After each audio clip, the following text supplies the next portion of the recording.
Hey everyone, it's Dr. Andrea with Restoration Chiropractic. I'm here with Jacky Gaer of Guild Mortgage. Jacky is a mortgage broker that I've connected to here in the local community. We've had a couple of one-to-one meetings, and I got to tell you, every time I sit down and talk with her, I learn something new. She's been super helpful for me, and just in terms of like learning how to clean things up off my credit, because I've been perfect with money my whole life. But she's giving me some great ideas in terms of like cleaning some things up off my credit. And when I talk with her, I just feel like her financial skills are really far above the average person. And I felt like it would be a bonus to have you guys get to learn about her and get some information from her. So Jacky, welcome. Thank you. Thank Yeah, you. you're welcome. So you've been in the mortgage industry for how long? 6 years. Okay. And how did you get into it? My mom has been in this business for a lot longer than me, since she was 18 years old. And so I grew up around this business. And after a quick attempt at trying to do something else after college, I decided that this was kind of the route I wanted to go. Do you want to share what your quick attempt was or no? I graduated from CSUN with my degree in cinema and television arts with an emphasis in media management. I worked in post-production for a couple of years, and then I worked for a TV network for 5 years. Oh, how fun. Yeah, but then I got pregnant, I had my son.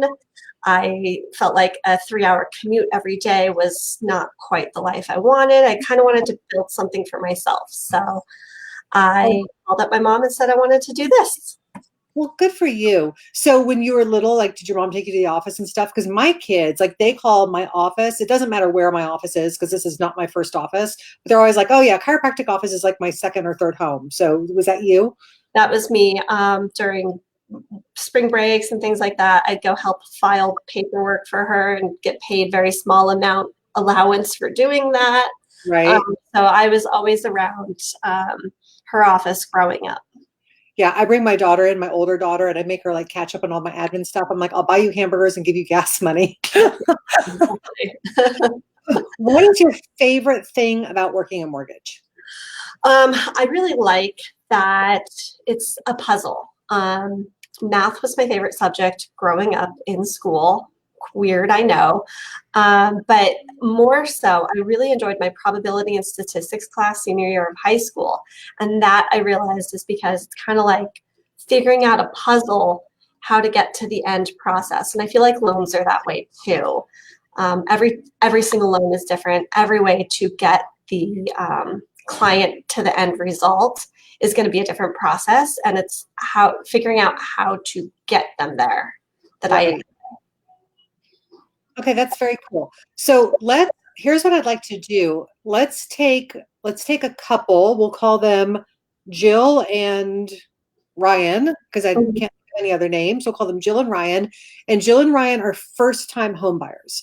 Yep. So what do they need to do from the moment they start thinking like we actually want a home until they get the keys in their hand? Like, what do they need to do to make sure that they can get the home that they want? Well, chances are they went to an open house, they saw a house that they love, and they haven't talked to a lender yet.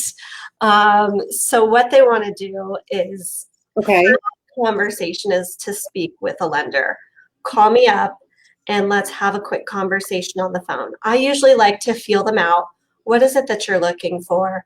What's that comfortable monthly price point? What do we have in terms of down payment to cover down payment and closing costs, if anything?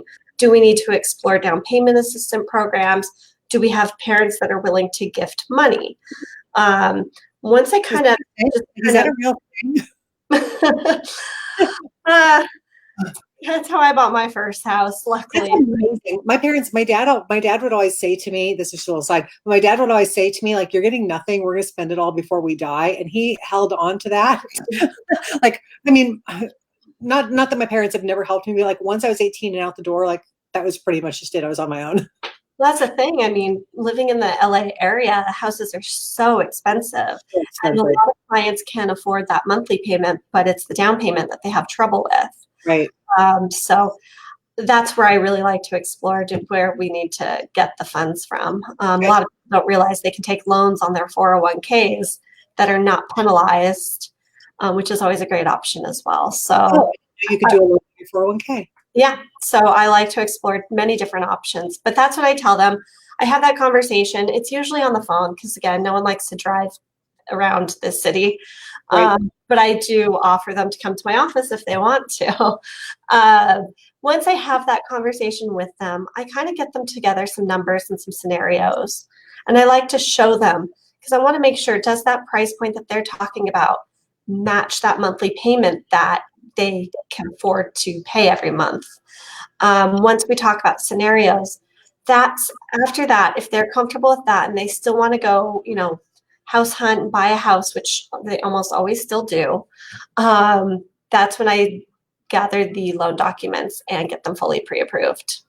Okay. And so what do you generally need to have in order to get somebody pre-approved? It depends.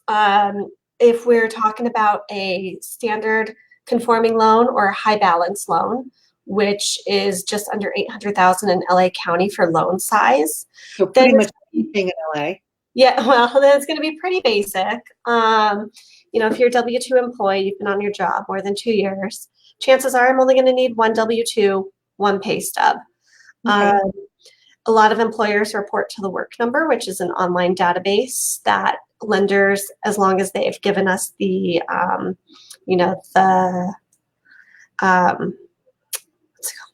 they give us consent to pull from the work number, then I can actually get that information myself, and they don't even have to hand me a W-2 or a pay stub.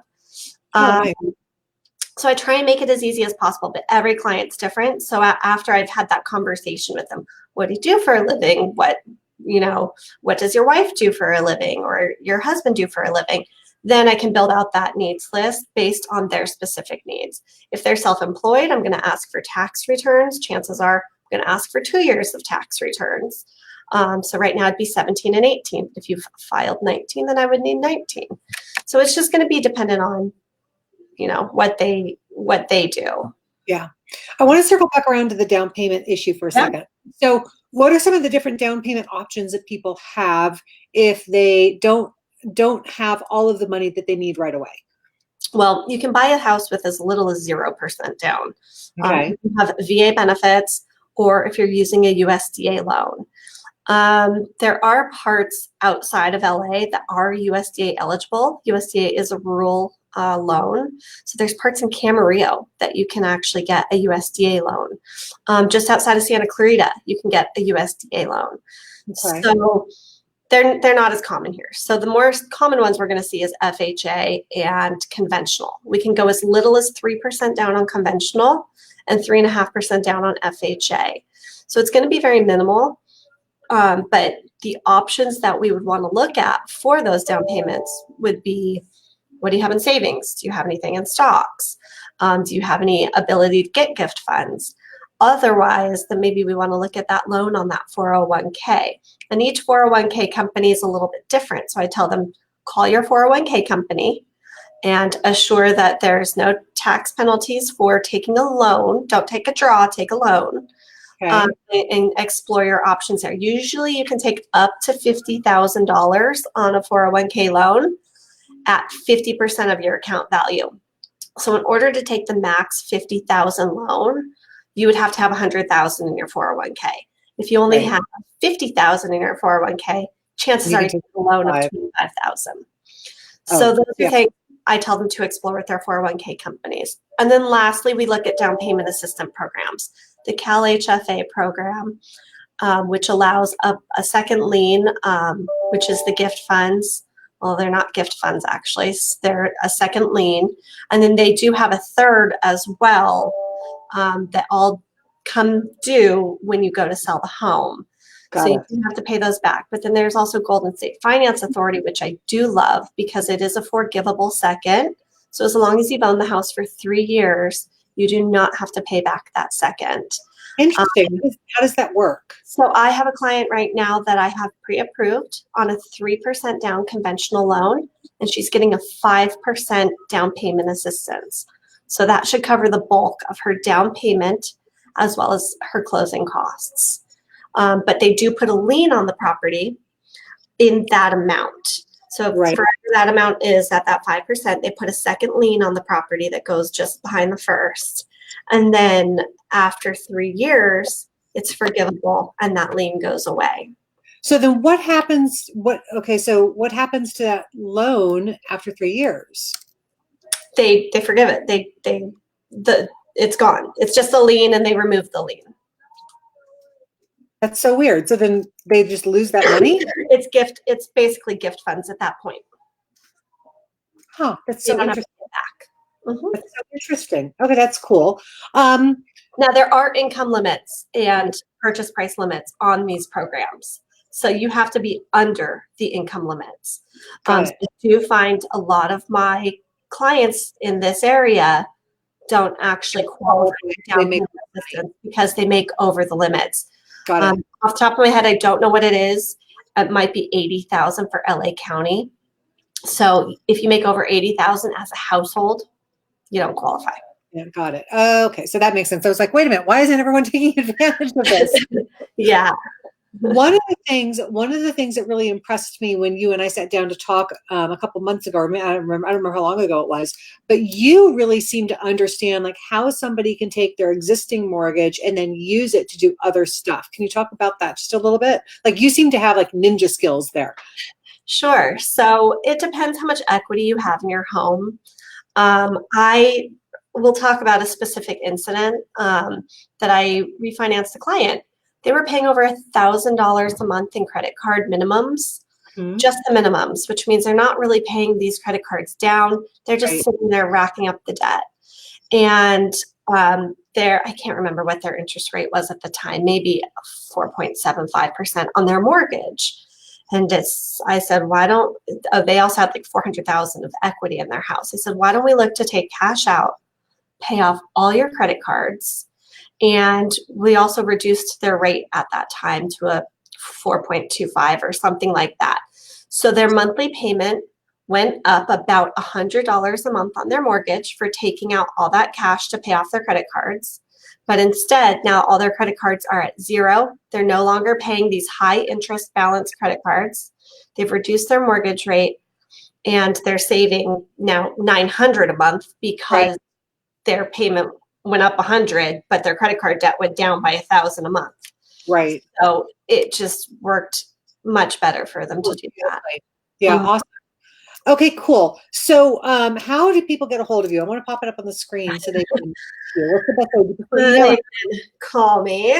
Number 818 256 6661. What was that? 6661. Okay. And that's the best way to get a hold of me. It's my cell phone. It's my personal cell phone. I don't have an office number. I just use my cell phone. So they can text me, they can call me, they can email me. It all comes right to my hand. Okay, good. As I call her text. Awesome. Is there anything else that you think people should know about working with you? Is there anything else that you want to cover? I don't know. I try to make it easy for my clients and non-committal. Honestly, like you have options out there. I'm not the only lender out there, but I like to think that if you connect well with me, that you want to continue to work with me. I am available nights and weekends. Sometimes you might hear a child screaming in the background, but that's me. I'm answering my phone at 8 p.m. at night or on a Saturday at the baseball field. So yeah. Awesome. Well, I really appreciate you popping on with me. I hope that if you're watching this and you have questions about like mortgages or refinances or figuring out how to use your asset to like improve your life, if you want to figure out how to afford a home that will not create so much stress that you can't even enjoy living there, that you reach out to Jacky. I really do just admire the hell out of her and her skills. So thank you so much for being on with me, Jacky, and I will talk to you soon. Great. Thank you. Bye. You're welcome. Bye.